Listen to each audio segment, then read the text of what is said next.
Were you really set on being a biologist when you were a child? Were you really into engineering? No.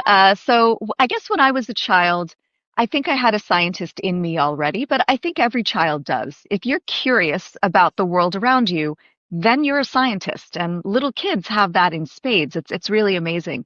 My father was a chemist, so I grew up washing glassware in his laboratory on the weekends, which I guess people don't do anymore, but that's what I did when I was a kid. And so I actually assumed I was going to be a chemist for a long time.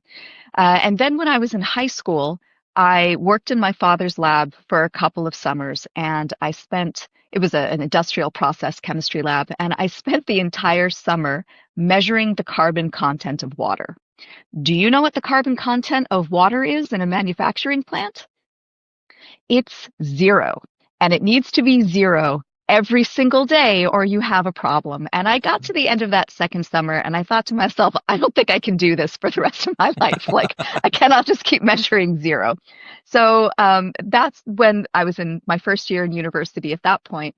And so I was coming to realize that I was really interested in biology. At the time, I thought that meant being a doctor. Because until I went to university, I had never met anybody who worked with the natural world who wasn't actually a doctor. So Yeah. I came into university thinking I was pre-med. I was pre-med, doing really heavy science curriculum at New York University, where I did my undergrad work. And then sometime in my sophomore year, I joined a genetics lab. I had kind of been flagged by one of my professors as someone who had some good potential. They put me in a Caenorhabditis elegans genetics lab.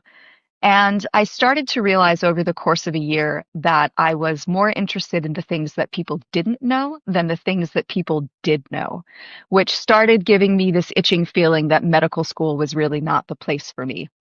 My parents were not thrilled by that.